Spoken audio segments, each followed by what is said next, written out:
Has everybody got a phone? Because have you ever done menti.com? It doesn't matter. It's just for a bit of fun. It's just for a bit of fun. What's the fun? Listen, please, Emma. Please. Oh God, no.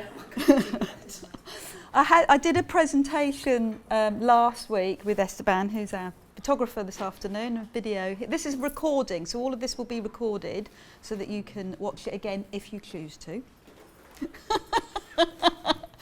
And then we've got another session next Thursday where we're just going to find out... Programme leads. Pardon? The session next Thursday is with programme leads. Programme leads. There's not everybody here. Okay. The really, Okay. really important people. Only the important people are going to be on it. Sorry. How did I get dragged into the politics within 5 minutes? How did that happen? Are we ready to go? Are we all happy, comfy? So the reason I wanted you to grab your phone was for this slide. Have you ever used menti.com? It's quite good fun. This is the fun bit. So if you go to menti.com and you type in 95899093, this is yes, or scan it, like it, or scan it. I know. Then what this will do, this is completely confidential, but it will give me an idea, and I'll do the results at the end, so you'll have some time. What's your life like at the moment? Is it... Okay. So is it crazy busy and a bit of a blur? Busy, productive, manageable. Dull, empty, unfulfilling. D, I'm really struggling. It's anonymous. Nobody can see this comment unless you show them your phone. Nobody can see this, okay? So this is entirely down to how you feel about it. So you go to menti.com, 95899093. He's asking me. Oh, well, you can do that. The second slide is what does resilience mean to you? You know why? Because it's on my screen. Okay, I get that. Thank you for letting me know. My name is Adele Stickland, without the R. Stickland, stick like my figure. No. I am a resilience trainer and ICF accredited coach. And what we're going to do today is talk about resilience. I've been working with clients, corporate clients, for a number of years. The idea that it's fun and it's interesting, I hope, so it piques your interest. And at the end of the session, I hope that you're going to be able to adapt to change, or have some tools or processes that will help you to adapt to change, because what you're going through at the moment and the amount of change that you're going through is pretty relentless. There's lots going on. There's lots going on in the world, and there's an awful lot going on in education as well, and we appreciate that. So 7 resilience tools. Hopefully this will be practical. Resilience tools so that you can bounce back and thrive from workplace stress. So hopefully we're going to reduce stress, build resilience, and create a resilient way of working.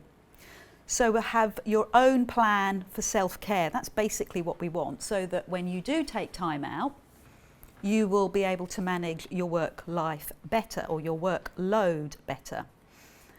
So the focus of today's conversation is going to have 3 levels. We're going to look at awareness. Awareness about you. What's important to you? My favourite conversation is what your values are. Because if you know your values, if you know what's important to you, who's important to you, if you know your values, then it will help to make sure that you get through the difficult times, because you're sticking to what is true to you. And I'll talk about that a little bit more. But it's fun finding out what's important to you and who you are. What's your attitude to life? How do you take on life? If you're having a really bad work day, or you're having a bad crisis at home, what's your go-to? What's your feelings? And then we'll look at your thinking style. What sort of thinking style do you have? Oh, this has gone deep so quick. It's not deep, I promise. It's a bit of fun. Then The second slide is all about what you can do, what's in your toolbox to support your change. So we're going to look at some cognitive things. We're going to look at thinking space and how to create thinking space, that little gap before we react to something. Who's in your support team? What you can do with your health pillar, that's huge. And what you can do to make things a routine and a habit. So we're going to look at awareness, understanding what's going on, who you are, what you're all about, what you can do.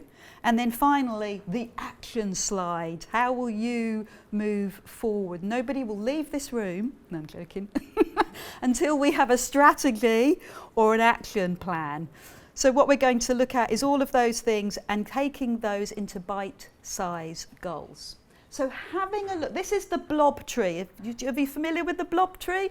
We use this in mental well-being conversations. I thought it could be something that, I don't know, that could be used with students as well.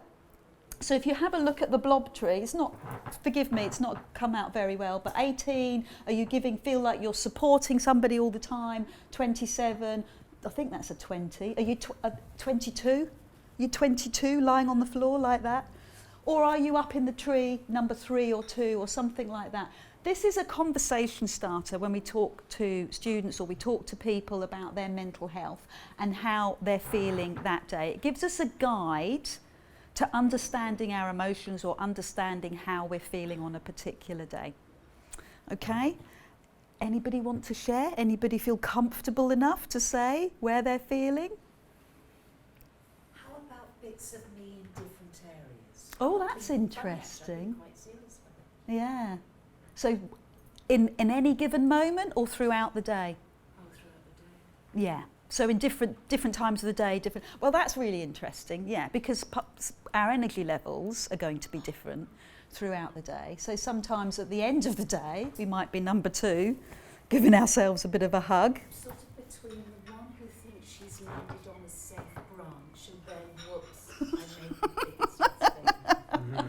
That's the usual day. Okay, so we're going for this side of the slide. Okay. Yeah. Your roles are also incredibly supportive as well, so you could be reaching out to people and things like that. Thank you for sharing. We are not comfortable with the unknown. I don't know if you know that piece of research that they carried out when they asked people, well, do you want to, the electric shock routine. So they gave people, do you want to wait and find out what's in this box, or do you just want to take an electric shock and deal with what is in front of you? And most people didn't want to deal with the unknown. They'd rather take the stimulus of an electric shock. We are not good with not knowing what's around the corner. It's the way our brain is worked. We're functioned into survival mode. So if we're trying to constantly understand that, then we go through the Kubler-Ross change curve, or the grief curve as it's used in terms of psychology, but they use this as well in organisations to explain what happened in the pandemic. So the last 2 years, when we first went into the pandemic, I was talking to clients, and the first couple of weeks that before we went into lockdown, everybody was in shock. Well, I'm not going to be locked down. I'm not going to be doing that. And then you had some people that were saying, well, I'm going to lose my business, or I can't work. How can you do that to me? So they were angry. Okay, so if I'm going to lose my business, I will do this, Y, and that, X, Y, and Z. Okay, this is just awful. I can't figure out what's going on.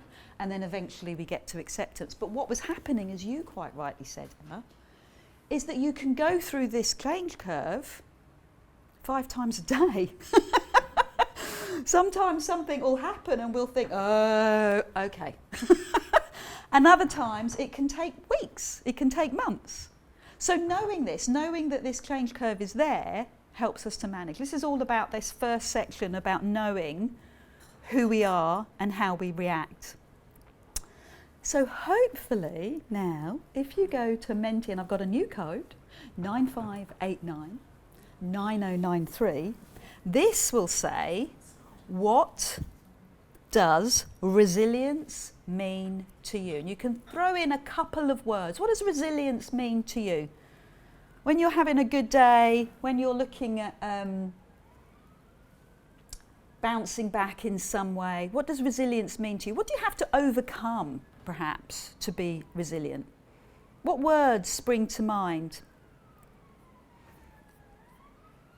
So what I'd like to try and do is go over to the other screen. Oh, no, I've got Google Alerts, it's not coming up.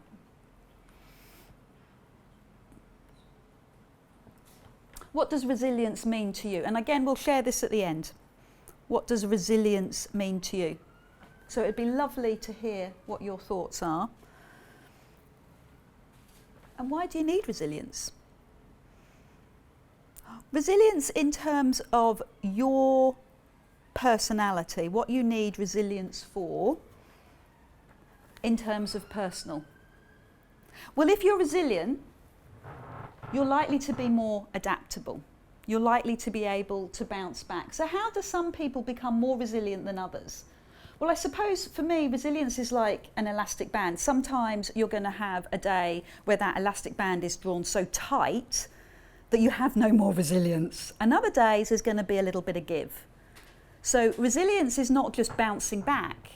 It's that ability to bounce back and thrive. And when you've got your pillars, when you've got everything else underneath your belt, then that resilience is going to be stronger.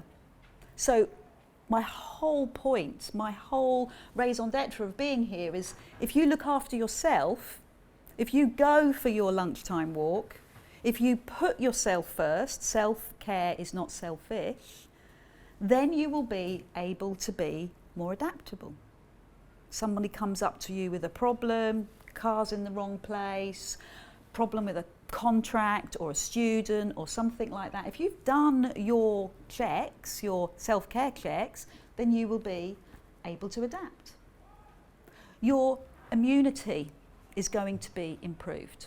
One of the things that I do is a fitness professional, have done for 20 odd years, and one of the specialisms that I adore is Pilates. It's biomechanics, it's that sort of stuff.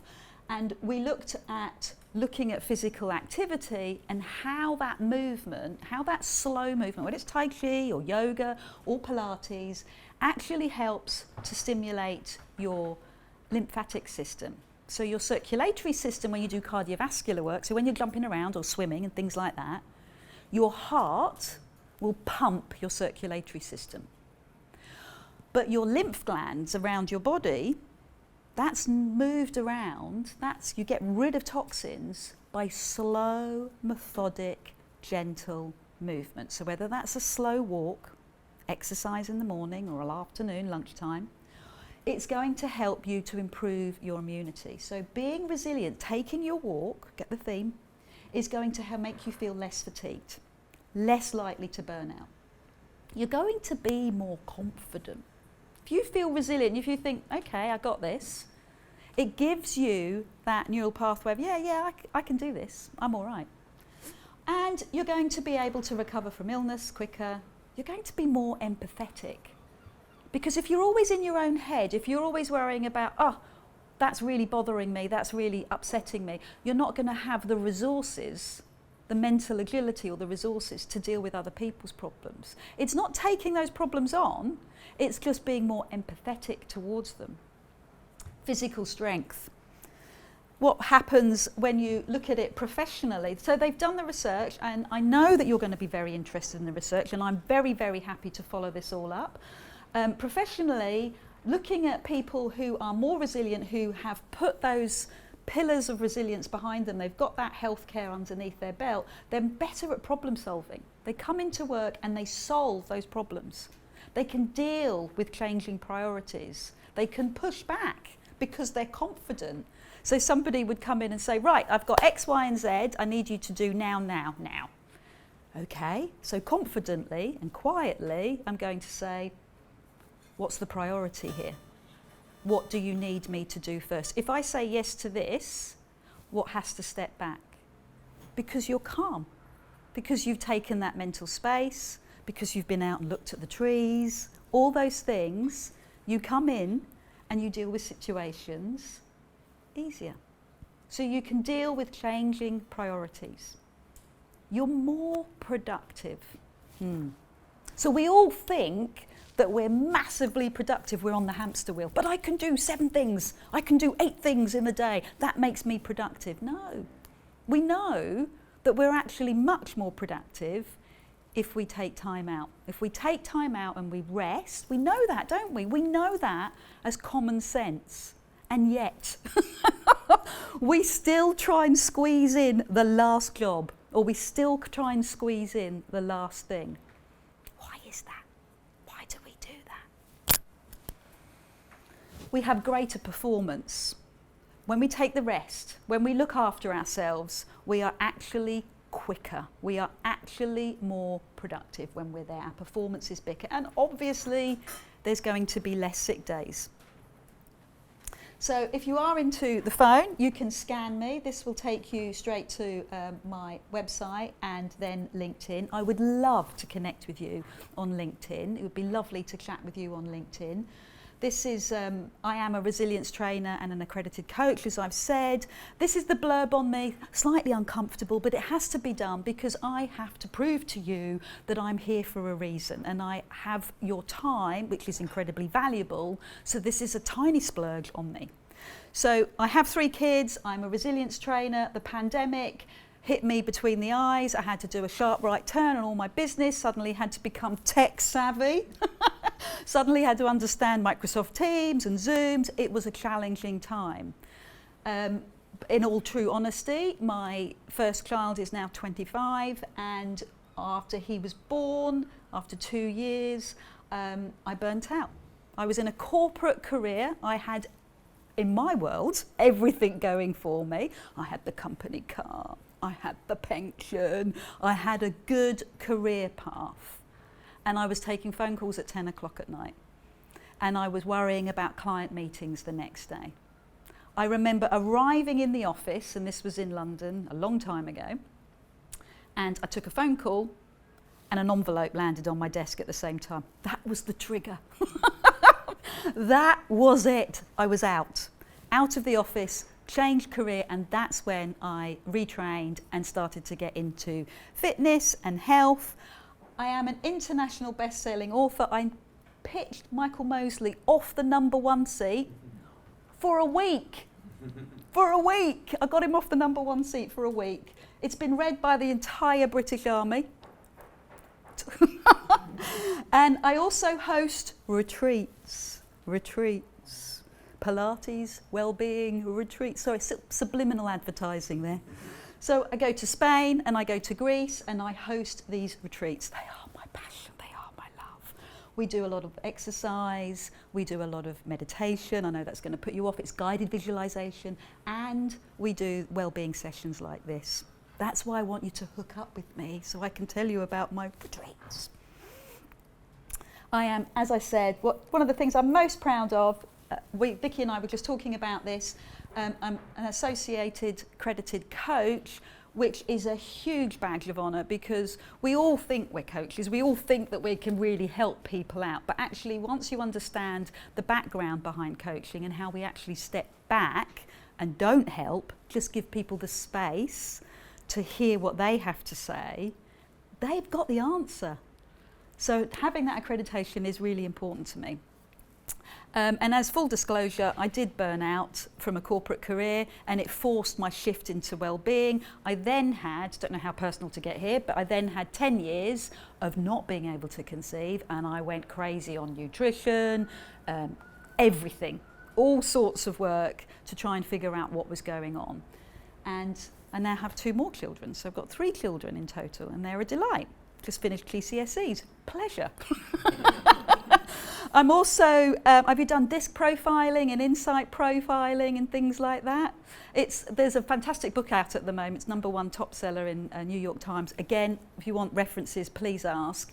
And it talks about insight profiling, which is all the colours, and some people are yellow, some people are red, some people are blues, some people are greens. I'm a big yellow. So a yellow is somebody that likes to present, okay? But I also know that as a yellow, blues, who are very technical, blues are very good at being surgeons, really strong academic work. Blues aren't keen on yellows, because yellows are all mouth and no trousers.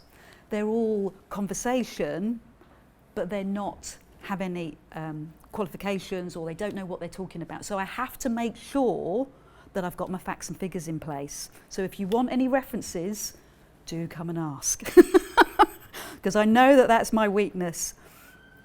So who are you? That's the important bit. What's important to you? What energises you at work? What inspires you in your day? What time of the day do you feel good? Are you a morning person? Are you a lark? Are you an evening person? Are you an owl? Phrases that you've heard before, I'm sure. So are you an extrovert? Do you like meetings? Do you like having meetings? Oh, got a few comments there. What are you like? Or are you more of an introvert? Do you prefer the strategy time, the strategic time, the research time? Is that where you were at your happiest? This whole philosophy of flow, we're now getting into the flow. So when do you go into your flow? Is it in front of a computer? Is it in the shower? Is it out walking? What works for you? What's your best thinking time? When does that work for you? This is all about awareness about you. Do you need time to recover? My daughter comes up with ambivert, which is a mixture between extrovert and introvert. Do you like that extroverted energy at times, but then you need times to just shut the door, leave me alone, can't talk. Own it. Own who you are. Know the times of day that work for you and how that works for you. What jobs do you dislike? Own it. That's what I'm asking. Know what you dislike, because there'll be somebody else in the team that loves it. There'll be somebody else in the team that will pick up the slack that you don't like. We all work with each other. We're all that teamwork, whether it's our family, whether it's our social life, or whether it's our work life. There is that team behind us. There'll be jobs that they love. We're thinking about it. I can see it. What can I hand over? There are jobs that you don't like that somebody else will love. So finding that and knowing that. Maybe it's filing or expenses or spreadsheets. I actually love doing expenses because I'm like, oh yeah. I'm being able to file this and it's going to make sure that I'm okay for this month or something like that. Something, what do you like? Or what does your team like or your friends like that you can shift that responsibility? What is the best time of day for you to eat that frog? That's another reference to a book. Eat that frog. So eat that frog is that concept of like the worst job. So what's your best time of day? Most of us, it's first thing in the morning. We haven't got the decision fatigue from an exhausting day. So if we're trying to exercise or we're trying to go out for a walk, or we're trying to do something for us, the best time of day is to do it. For most of us, it's the morning. Because in the morning, we're not exhausted from having made decisions all day. So what we do a lot when I talk to organisations, we talk about our MITs, our most important tasks. So in the night before I wake up, in the morning, I've got my 3 MITs, and they get done. MITs, most important tasks. 3 tasks, that's all. And I know that I'm going to get them done straight away. And the dopamine hit when I go, done. Got out of bed, done. It gives you that dopamine hit, something off the list, you've done it. And it's as simple as that. And that's what starts your day, well, hitting that horrible task first, eating that frog first. Is it being in front of students? Is that what you love doing? Is that your passion? Knowing that, linking into that passion is what's going to give you the enthusiasm for you to feel positive energy. I believe I'm a high-functioning dyslexic, so I cannot say, I've got it written down, Paulo Coelho. I'm looking around, somebody Brazilian, help me out. He's an absolute hero, lots and lots of beautiful books, and he talks about being enthusiastic and you feel positive. So on your little doodle sheet, as I was explaining, when we do trainings for organisations, I'm not allowed to call it a worksheet. They don't want to come away and feel like they're still working. So I call it a doodle sheet, hence the little pictures on it. So this is your doodle sheet.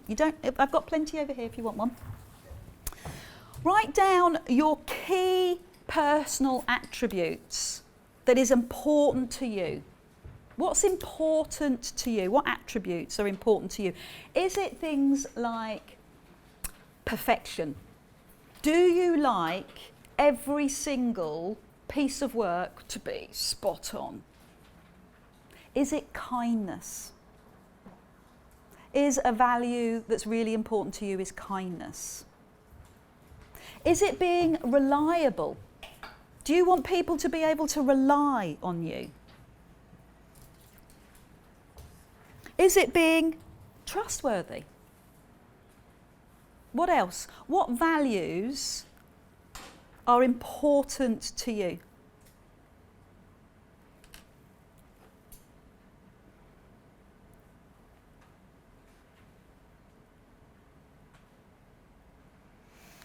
Hardworking?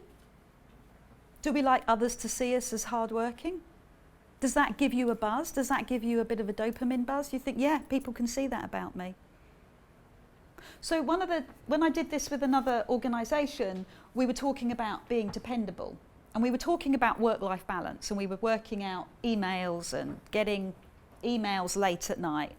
And most of us were saying, well, I don't want an email after 7 o'clock or 5 o'clock. That's going to drive me crazy. Common sense, right? One of the people in the group, actually, their value was being dependable. So being dependable meant for that person, that they answered the emails at 5 o'clock because it settled them. Because they could then put the computer down and then they could walk away. There obviously has to be a cut-off time. You can't keep doing it till midnight. But they actually felt, yes, I do have to answer my emails up until 5 o'clock. Because my value is being dependable, so people can feel that they've got. I'm not saying that's yours.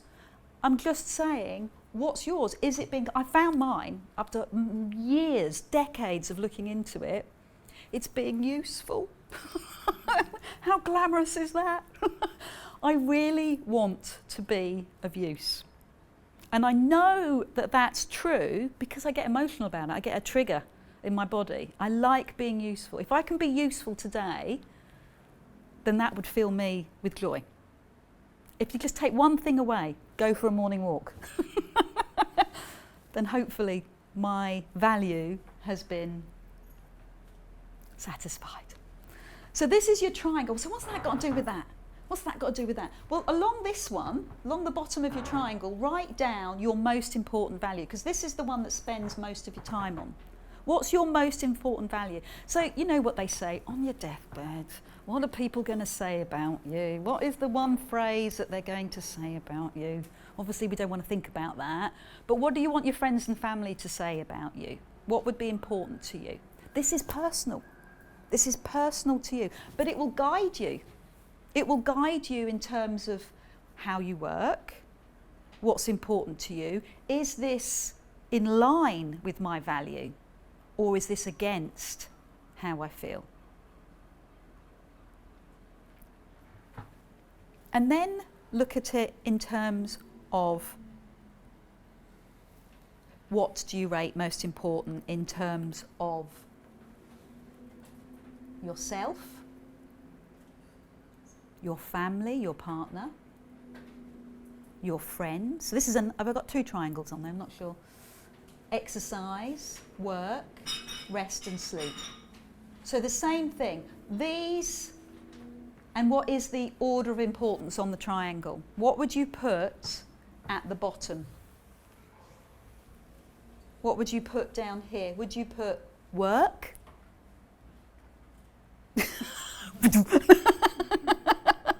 Would you put work down there? Would you put family down there? What would you put down there? Anybody want to give me? Emma, would you like to give me? Sorry, know your name. Oh, do you know, don't say the word. What would you put at the bottom? Because it depends. which lens you're looking through. Okay, wow. Something to say, really, it does. Most people know I've got a very elderly mother who any moment now, yes. And the point is, in some days, It's family. So even it's at family. work, and if I don't get certain jobs done or Kath, then other people can feel it in the next. Okay. Suddenly, hello. Yeah, I hear that. It's so hard. Guess what? Exercise comes quicker. Okay. But I So need to make exercise would be time, up here. because I know that if I let myself just go for Exactly. half an hour walk, I'm a different woman again. That's exactly the point. And I know the answer should be. Yes. I know it should be. The answer should be putting yourself down there. Would you do that? Would you put your name down there at the bottom? How does that feel? What emotions are running through you now? But that's, you know, if you've put yourself at the bottom, it's really complex, isn't it? There's all these mixed feelings going on there. But that's why we're here, just to talk about it, just to think about it. Yes. Exactly, it's the oxygen mask, isn't it? If your nails look good, then everything in the world is going to sort itself out. That's the bottom line, exactly. So forget rest or sleep. It's down to you, how you're feeling. That was what we would put at the bottom. So what is your vision? What is your vision in life? Hi everyone, lovely to see you. What is your vision? What does success look like for you? What would you really like? What's your end goal? Where do you want to be? To be happy, Yeah. What does that look like? being content in whatever I am doing, Pardon? being content in whatever I am doing. Oh, that's very big and lovely. Might sound philosophical, but Yeah, it can be anything. yeah. I do an exercise with students. I say, don't worry about it. It's not going to hurt, but you're going to die in 10 minutes' time. By the way, the phones don't work. You can't talk to anybody. You know. And it is that thing. Oh, that's a when you good look back point. on your life, what really mattered. Yeah. If it was more time on your phone or going shopping, let's talk. But it is that thing, isn't it? It is keeping hold every day. Really. Yes. What's your vision? Where do you want to go? I still don't know the answer. No, but what's interesting about the brain is that your subconscious will try and answer that, and it won't give up. Things will pop into your brain, and you'll go, okay, this is what I want. This is where I want to go. So it's not something that we're thinking about in the prefrontal cortex. It's not something like, I'm really going to figure this out. This is something that's going deeper. This is something that's going to flow, that's going to come out. It's not an answer that you're going to get categorically. So how do you cope with life's ups and downs? So this is moving on to your sort of attitude towards life. What is your way of working with life? So we talked about what gives you energy. Maybe you love teaching. Maybe that gives you energy. Maybe that gives you a real buzz. Maybe you love the energy of researching. I do like a bit of researching. I am absolutely in my happy spot when I'm just putting things together or finding things out. That really is my go-to. And when do you feel different times of day that you feel energised for that? But how do you cope if you've had a difficult day? How do you cope if you've had a challenging day, a stressful day? So if you're dealing with changes, say, to the syllabus at the last minute, or you've got a diary date that you know is going to be really difficult, how aware are you of how that's going to affect you? Do you put in time for recovery, relaxation, re-energising? What are your coping strategies? So when things do go wrong, what are your coping strategies? What do you do? What's your thinking style? So it could be that if you've had a difficult day, you might want to do exercise. Most of us would kind of go for something really brutal, like a run or a jog or something, or cycling or something like that. But maybe it's not that. Maybe it's more to do with yoga. Maybe it's more to do with Pilates or Tai Chi or golf or something that actually takes the cortisol and allows it to run from your body rather than adding more cortisol. What do you do to relax? Breathing work. I'm going to talk about breathing work in a little while. I'm sure you all know about breathing work. When we breathe out, we start to energize the parasympathetic nervous system. So we've got nervous system, everything in your body works in balance. Amazing body. So you've got the sympathetic nervous system, the fight or flight, running out doing things, cortisol, adrenaline. And you've got the parasympathetic nervous system, the rest and digest. And when you breathe and when you breathe out, you actually make the parasympathetic system work. So breathing in, stress, breathe out. Even doing a couple of breaths will reset your body. I was working with a huge American bank a couple of weeks ago. I had people from New York, people from India, I had people from Glasgow. And I said, let's meditate, let's just go on this call and let's meditate. Oh, that went down well.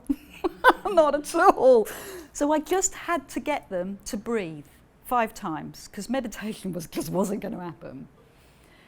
And they started to notice things. You know, these are really hardcore bankers, you know, like, don't mess me around, I just want to get on with things. And actually, when they started to breathe, they could feel in 5 breaths, and they said this with reluctance, believe me, I could feel my heart starting to slow down. I could feel physical. I said, that's great. And that's only 5 breaths. Don't know if they believed me, but I kept with it. And breathing, something like that, at the end of the day, if you're having a really difficult day, maybe that is your little reset. Yoga, having a laugh, having a real giggle. Something that on YouTube or video or whatever that really makes you laugh. TikTok does it for me every single time. Sorry, I'm a bit of a TikTok addict. But some of the stuff on there is absolutely hilarious. But what works for you? What makes you laugh? Because again, that's going to reset. It's going to reset your hormones. It's going to make you more connected with yourself. Connecting with friends. Yay! Connecting with friends. That makes you feel good. That's a reset after a difficult day. So it's awareness not just about what you find stressful, because we kind of know what makes us stressful. Who? It's knowing what our coping strategies are to that stress. I think there's an issue because I know my coping strategy is to eat cake, but I know that's not a healthy coping strategy. Hello. For last year. Yeah. Okay, so because one of the backgrounds that I've got is in nutrition as well, and we look at cake and we'll say, is this piece of cake going to nourish me because I'm stressed and I absolutely love the look of it? Or is this my 5th piece of cake and it's actually going to punish me? Cake is good. Homemade cake is fantastic. Glass of wine, absolutely fantastic. It's when it's like number 5, 6, 7, that's when it starts to become a coping strategy that's not going to help in the long term. Oh, look, bit fidgeting going on, a bit of like, oh, she said alcohol. But it's knowing what you're doing. The thing is, I kid myself, and you see, I never get to the 5th slice of cake. I just make the slices bigger. That's good. Yeah. So, I mean, you might have somebody in your life that looks a bit like this. I've got a 15-year-old daughter. I know what this is all about at the moment. What's your attitude when something goes wrong? Do you step into this isn't my 15-year-old daughter, but this is kind of her attitude at times. What's your attitude when you have to solve a problem? When it feels like it's impossible? How do you reframe when things go pear-shaped? What's your thinking strategy around that? Do you feel optimistic? Do you think, yeah, I can do this? Or do you feel positive, or do you feel negative? So one of the biggest things for me was when we did the pandemic, and I had to keep saying to me, I am Zec 10 tech zen. I am in my zen place and technology is going to work for me. So what is your attitude? I could have gone into it very, very fearfully. I did. Took a long time for me to step into the technology. But our approach to something, you know that. You turn up to a presentation and you panic. Oh my word, I can't figure out the leads. Your brain gets shut down. The dendrites in the brain just go, no, don't know how to do this. If you go into a situation, you think, I'm okay. What's the worst that can happen? It's going to be all right. I'll find a cable. It'll sort itself out. You find solutions. It's having that attitude, that viewpoint. So Thomas Edison, this is a classic one. So he failed 1,000 times before he got it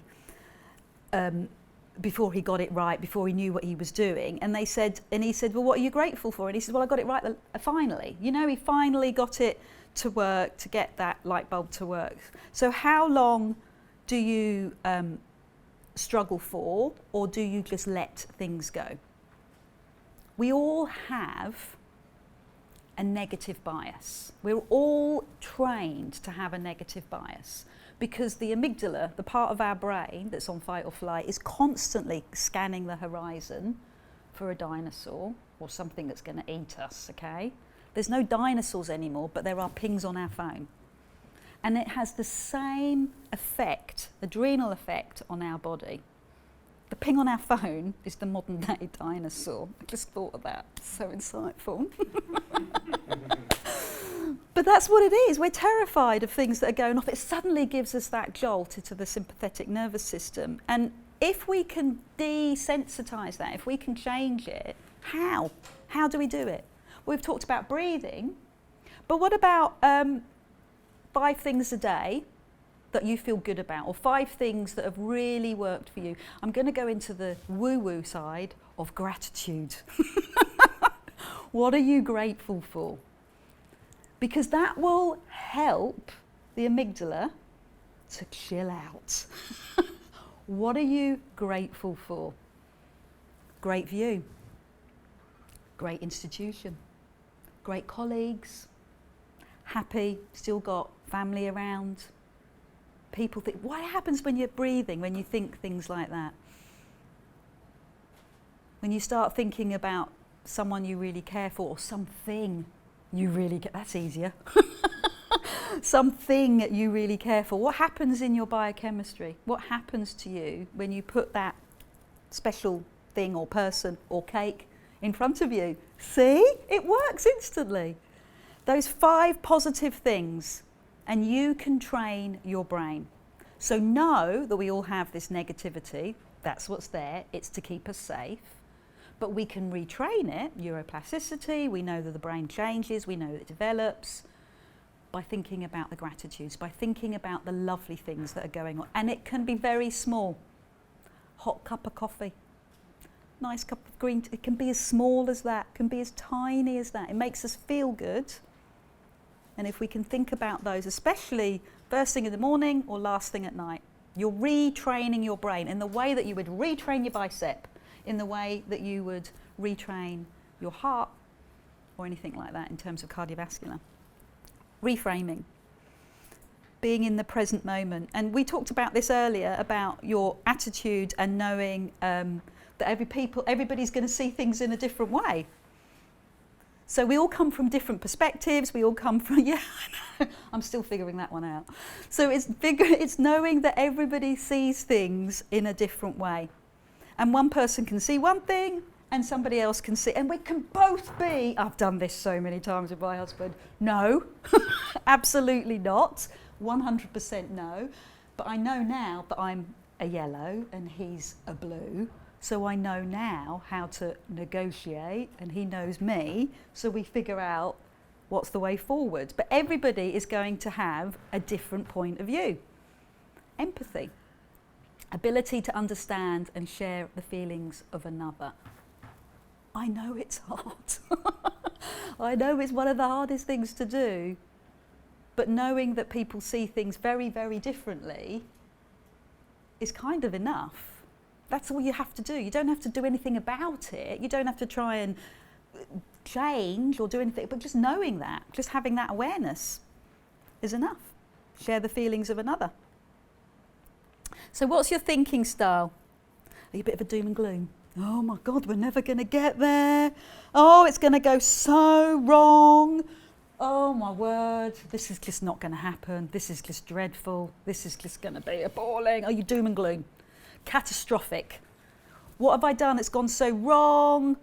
Got to defend your performance. Maybe you feel that something has been inadvertently said or done and it's just going to be the pits.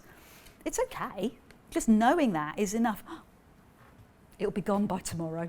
I'll just put my head in the sand. It'll be gone by tomorrow. Just going to put my head in the sand, ignore it, go away. Even more annoying than those two, zippy. Yay, going to get this done. Yay, fantastic. Upbeat, Prozac happy. So what's your thinking style? One of those? I'm going to get this done. Positive action taking, updates, off with the stats. Here we go with the prep. What's your thinking style? Even if it's a mixture of those on different days, on different parts of the days. Knowing, are you being Mr. Zippy? Are you putting your head in the sand? It doesn't matter. It really doesn't matter. Don't have to be perfect, but it's how you think. And it's how you think and identify and recognise your thinking pattern. And listening to some of the things that you say to yourself, some of the limiting beliefs that you say. So if you send a text and you don't get a reply, or you see the 3 dots, and you're thinking, okay, what are they going to say? How are they going to respond to this? What's your initial response? Is it, what is it? Yeah. Knowing your thinking style, knowing how you're going to respond. So I've talked briefly about beliefs, the lens of the thoughts that you see the world through. And a belief is dug deep. It's dug deep into our subconscious, and it's how we view the world. Okay? And our beliefs come from, childhood, parents, school, work, friends, social media. Our beliefs, newspapers. That's where our beliefs come from. And you could have a belief, life is hard. I need to work hard. I need to work hard for everything that I do. I have to overcompensate for everything that I do. It was the way my parents did it. It's the way I'm going to do it. Life is hard. Dreams are just for dreamers. I'm not into dreams. I don't do visions. My parents worked really hard. That's what I'm going to do. Or maybe some people are lucky and some people are not. Maybe life is random. You were born into some sort of genetic or even energetic karmic lineage. It's these beliefs that we've got running around in our head, and they can keep us stuck or they can emancipate us. So what are your beliefs around freedom? What are your beliefs around money? What are your beliefs around ease and flow? What are your beliefs around true love, beauty, health? What are your beliefs about rich people, poor people? So this is this unconscious bias. So we'll take a look at somebody and we'll think, they'll help me, they'll be friendly. And then you think, oh, maybe they won't. And these are the beliefs that we've got running around. So we've all got them. And what I really am fascinated about, and I'm going to go back to the coaching practice, which is what I adore, is that it's very hard to see our own beliefs. I know that because when you are a coach, you have to be coached as well. And my coach will turn around and say to me, well, how is that belief serving you, Adele? And oh my word, that's a belief. I didn't even know it was a belief. I took it as, that's the way everybody thinks. It's really hard, I better rephrase that. It's harder to see our own belief system. If you do things like journaling, it helps you to see what your beliefs are. If you have a coach or somebody that you trust, not normally a best friend, certainly not a partner, because they're just going to keep those beliefs in the same place. But if you've got somebody that cares for you, that is a little step away from you, they're going to be able to see those beliefs quite easily. It's something that it's quite hard for us to see on our own. I know that from personal experience. So change comes, this isn't me that says this is Hal Elroy. Have you ever read Miracle Morning? Have you ever tried Miracle Morning? Oh my word, this chap, Hal Elroy, I'll stop a moment, go back to the thing. So change comes from desperation or inspiration. So we either change our beliefs, we change our exercise, we don't eat 5 bits of cake or 10 bottles of wine or whatever when we burn out, desperation. Or it comes from inspiration. I'm trusting that today will come from a little bit of inspiration rather than burning out. Do it now before we burn out. So this is a quote from Hal Elroy, but it's also from Tony Robbins. I just want to talk about Hal Elroy, Miracle Morning, because he does this crazy morning routine. 7 things that you're supposed to do before 9 o'clock. It's a brilliant book. Everybody talks about it in the self-help world. I tried it, gave myself a massive headache and couldn't do it. They're called savers. So you're supposed to do these lovely habitual things every day. One, I've got them written down later on, so I'll tell you about them. But change comes from desperation or inspiration. So let's not wait until we feel desperate. So what is in your toolbox? What do you do at the moment that helps you to change? Cake. That's come up a few times. It could be the way you think. What's in your toolbox that's going to help you to the way you think? Cognitive tools and giving yourself thinking space. Your support team. Who's in your support team? Who can you turn to? Health and nourishment. And finally, routines and habits. How do we turn what's good for us into a routine and habit? I'm really interested in this, creating thinking space. So our thoughts turn into our feelings, turn into our behaviours, CBT. But when we look at the coaching question, what's behind that thought? What behind that belief? Is that serving you? Is that helping you to get where you want to be? So giving yourself that 5 minutes, asking the question, is this serving me? Is this nourishing me? Is this punishing me? That's thinking space, and that goes from the amygdala, fight or flight, into prefrontal cortex. Give yourself some time, give yourself some space, think this through. Three breaths, a question, something like that. Do I want to feel like this? And behavioural psychologists have looked at, the latest research. It's difficult to change people's attitudes.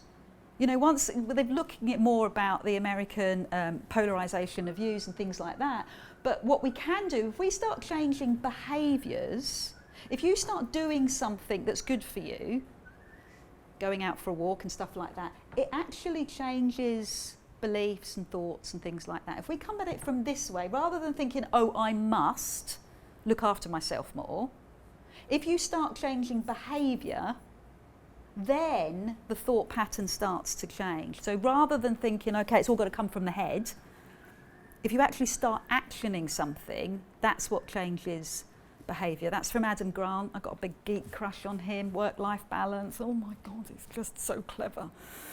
So thoughts are not facts. There's another fantastic researcher, Byron Katie, and she sort of says, well, question your thoughts. Is that true? Is that thought true? My boss hates me. My colleagues think I'm useless. My kids don't like me. Is that true? And then the second question, can you absolutely know that that is true? Really? Is it really true? How do you react when you believe it's true? My kids hate me. Oh my God. So how do you react? Well, you're not going to react well. And so giving yourself that space to think, okay, what would you be without that thought? How would you behave without that thought? How would you be different? without that thought. Thoughts are not facts. We think they are because of our beliefs and because of where we come from, but they're not facts. How do you know it's true? So creating this cognitive space, this thinking space, this came from work with nutrition really, and this is dead easy, delay. Go and do something that will give you a delay. Look at a leaf, breathe, go to the toilet, take yourself out of the situation, delay, distract yourself, and then make a decision. Because this takes us from the amygdala into the prefrontal cortex. So thinking, delay, distract, decide. And it could be something to do with your hands. It could be something like this: I am at peace. All sorts of different ways of doing it. So I really like all this kind of stuff, this neuroplasticity in the brain and the dendrites and things like this. So when we've got a fixed mindset, Carol Dweck's work, our brain, our dendrites, our brain cells, they go like that. And these arms that come off them, they just, oh no, can't do it. I can't ride a bike. I can ride a bike. You start having the arms of the dendrite, these arms start to come together and you have a growth mindset. This is neuroplasticity. This is the science of optimism. So one little piece of research, which I absolutely love, they had this newspaper and they got a group of pessimists and a group of optimists. And they said to both teams, right, timer's on, how many adverts in this newspaper? The pessimists took 7 minutes, the optimists took 2.5 seconds. I made the timings up. The point is, the pessimists went through and counted. They just did the job. The optimists were looking around the newspaper and happened to see an advert that said, right, there's 5 adverts in this newspaper. Problem solved. They were looking around the problem. They could see, they weren't focused on that fixed mindset. So the neuroscience of optimism, being optimistic means you will problem solve. What's in your health pillar? Gin and tonic. That's supposed to be water. I'm going to have to change that slide.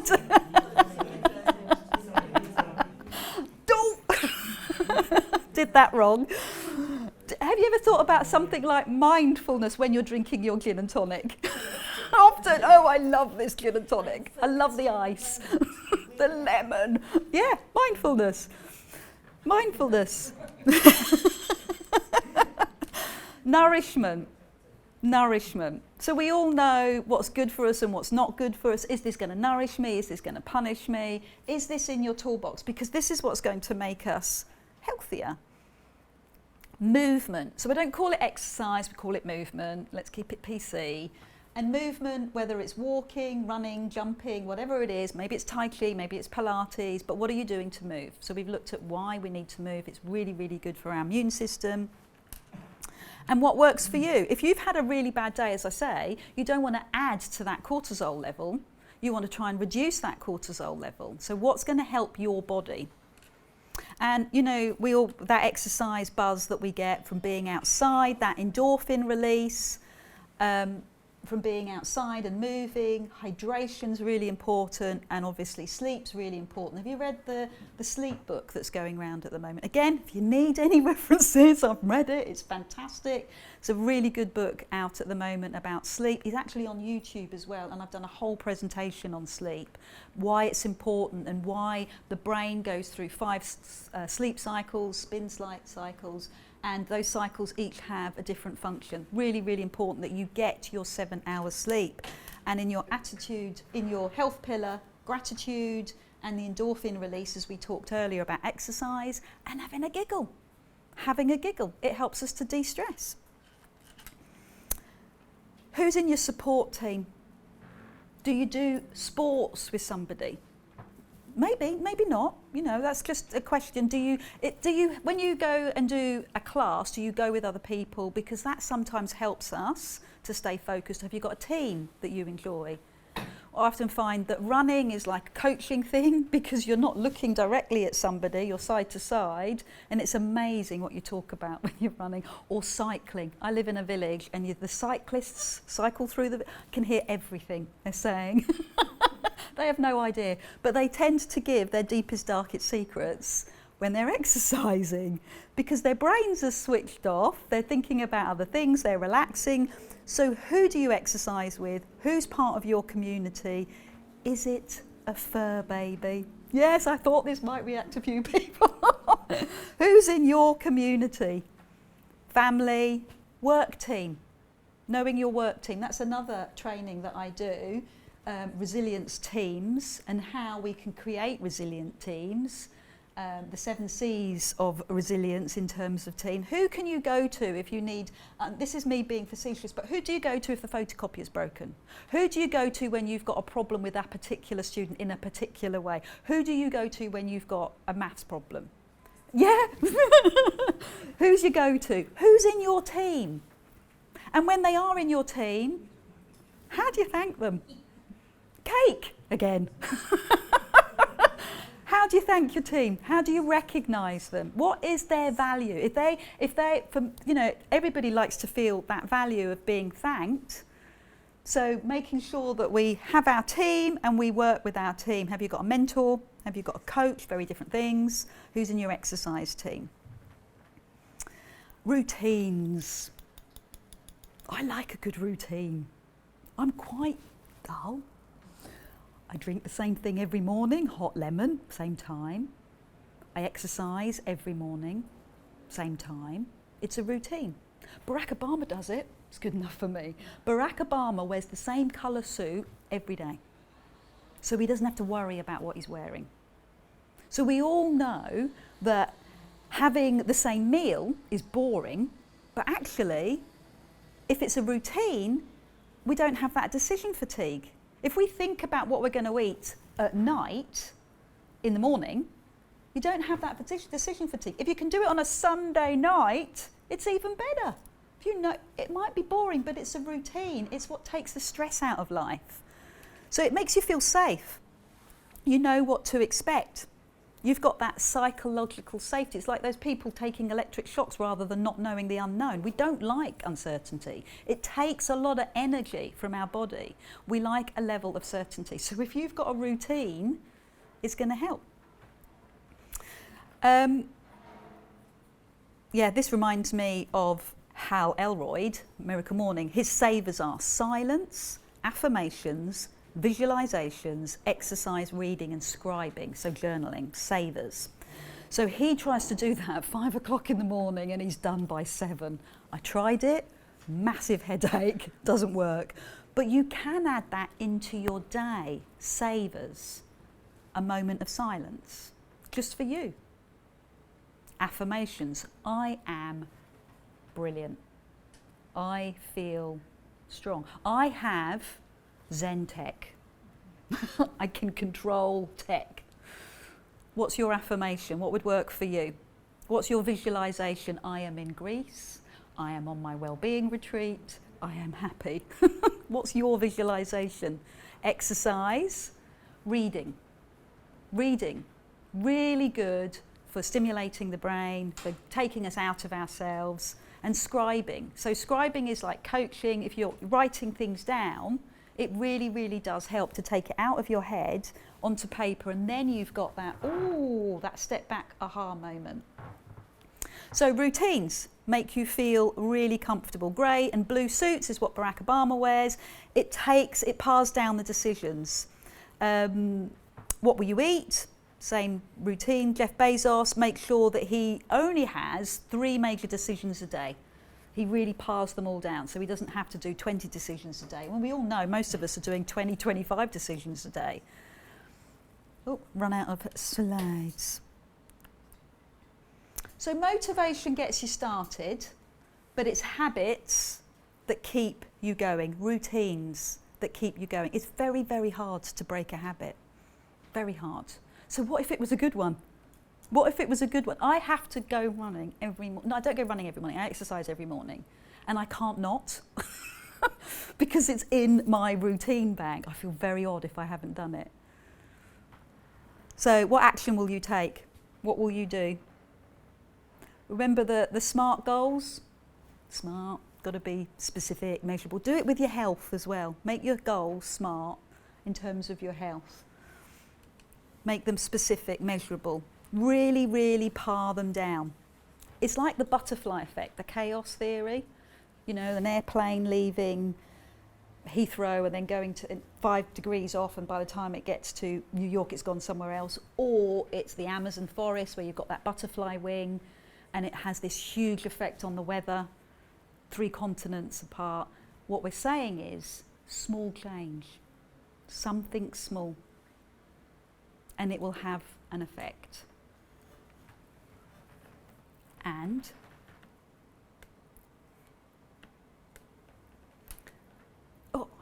that's my last slide. I just wanted to show you my happy dog, but it's disappeared. Be accepting of imperfection. Not every day is going to be great. Some days it's just going to put a towel over your face and just disappear.